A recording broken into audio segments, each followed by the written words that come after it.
All right. So your focus is going to be on identifying, on answering your question, and you're going to answer your question based on the research. So the next thing we have to do is figure out how to identify the sources that you're going to use, the research sources you're going to use to answer your question. What you need is quantitative, empirical, research articles. Empirical means based on observation. Like, this is how I know about the world, is from observing, right? We're focusing on knowledge gained through observation of the world. Not just any observation, though, quantitative observation, meaning numbers. Okay?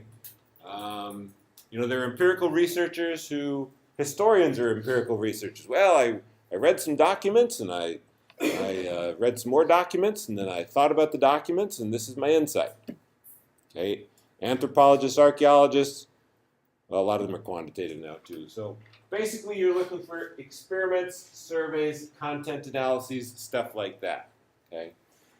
And they got to be published in peer-reviewed journals. Now, honestly, we're going to teach you how to find these things, and 99% of them are going to be published in peer-reviewed journals anyway. Okay, here's the stuff that you really need to stay away from. Okay, because this stuff is tempting. And you're going to see it, and it's going to come up in your searches, and you're going to be like, oh, that guy said just the right thing. I'm just going to use that one real quick source, just a little bit. Don't. Okay? Books, blogs, websites, dissertations, master's theses.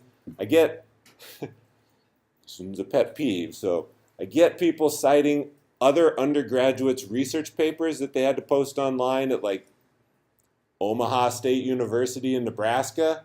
Okay, they are not a good source for you people.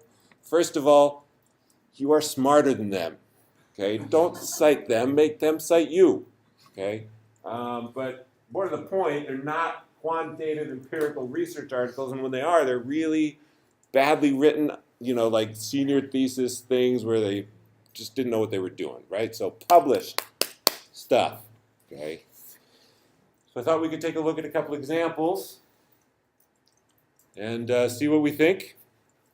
So this is the cover page from Textual Poachers, Television Fans and Participatory Culture by Henry Jenkins, an esteemed researcher and professor down at, I want to say UCSB.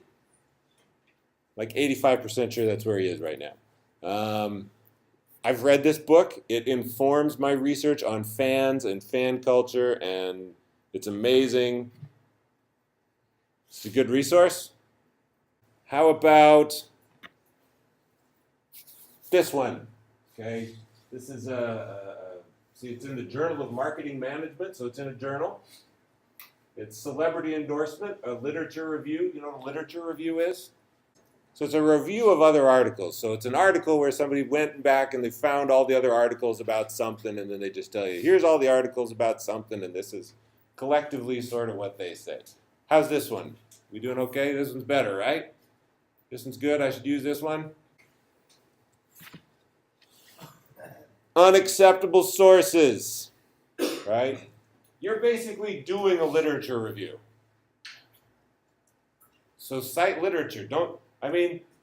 Here's the thing. You're going to find a literature review, one person will, that answers the question and looks at every other piece of research and go, this is all my answers. I'll just cite this and say, look, they already did it for me. I'm done. Okay, well, if that's the intellectual investment you have in it, that will probably be reflected in your grade. Okay, so if you find these, that's great. You know what to do with them? You just flip to the back and you look at the references list and you look up those articles, right? It's a beautiful resource. I hope you find tons of them, and then your lives are wonderful. But you don't use it as your own resource. Okay? If you want to use a little quote or something, or a little reference to Textual Poachers or something in your introduction or conclusion, fine. It does not count towards your 5 or 6 sources that you need to have. Right? You should be answering your question from research. Okay, how about this one? This is let's see, World Cup 2014 in the Twitter world, a big data analysis of sentiments in U.S. sports fans' tweets. And this is one of the tables included, total number of words with emotions and total number of tweets for 5 different games. We have different emotions by different whatever, and then some sort of statistical analysis. How's this one look? Is this acceptable or not? Or acceptable. All right. Those of you who knew that was acceptable, well done.